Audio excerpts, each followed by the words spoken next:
the other headline involving two teams that didn't make the playoffs, is what happened at the end of the Falcons-Saints game.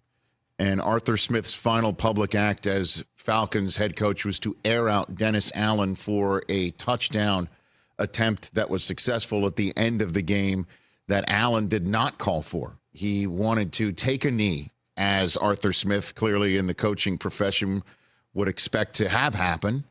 And instead, Jameis pulled, I guess, a code red to give a touchdown to Jamal Williams, who didn't score at all this year after signing with the Saints and leading the league in touchdowns last year. I can't wait to hear your take on this, Chris.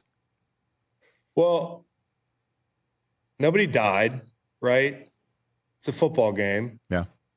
You know, you threw a pick at the end of the game. They're down there at the one. I'm not saying it's not a no-no. It is a no-no, right? Like, but I've always been the kind of guy, and I've been down in the Superdome where Sean Payton is kind of running it up on my team. And I'm like, all right, well, we could stop him. Now, I know that's a different situation when you're expecting to kneel down, that sort of thing. But, you know, I understand Arthur Smith being pissed off, right, walking out to midfield.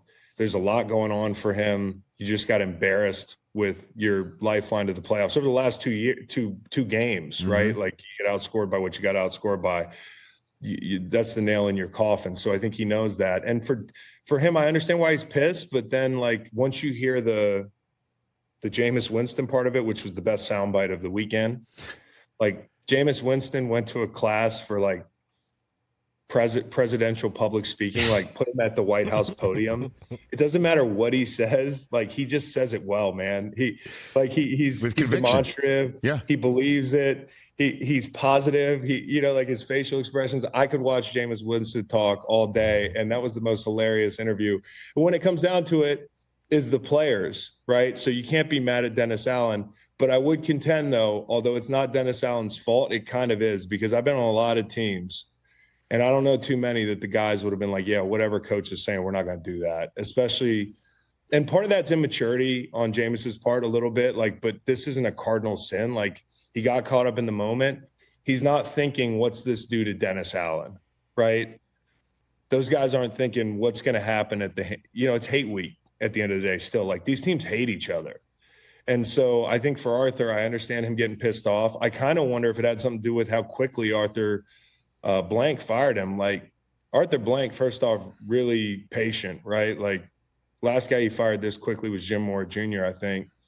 And he didn't even wait till the next morning. It was like, we're doing it before the kids go to bed. And I don't know if maybe it was the last couple of weeks. I don't know if it was the quarterback mismanagement. I don't know whose call that quarterback stuff was, because it was truly bizarre. I don't know if it's not using Kyle Pitts. I don't know if it's not using Bijan Robinson. I don't know what it is. I don't know if it's the meltdown at the end of the game, but Arthur was ready to move on from Arthur. And it was very apparent, very quick.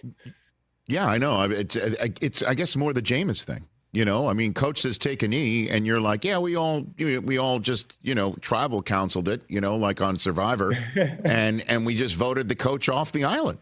Basically is what they did. It's an indictment on Dennis one way or another, because if Dennis did it, it's Dennis' fault. But if Dennis told them to take a knee and they did something different, it's kind of like, they're not really listening to Dennis, are they? That's right. That's exactly. And his job is kind of on the line, too. I know they finished 9-8 and they finished strong.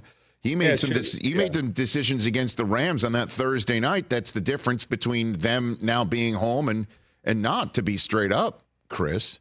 I don't even think it's the Rams game. I mean, like, this team was better than they finished. Sure. I mean, like, there's enough pieces. When you look outside, some of these guys that got outside are pretty good. Alvin Kamara, who, obviously is a big part of that offense, wasn't always out there. But when you look at that offense too, when they played the Rams, I thought Morris did a really good job of taking Kamara out of the routes. So like they would put a blitzer to his side in protection, knowing that he's going to be over there because he's opposite Aaron Donald and the slide's going that way.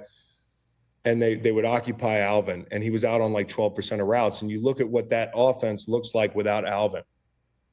Now yesterday they put up a bunch of points, but I think they got a lot to fix there. So whether that's Dennis, whether that's the head coach, whether it's Carmichael, like, they've got to make some changes schematically in that building. Catch the Rich Eisen Show every single day on the Roku channel, 12 to 3 Eastern, for free.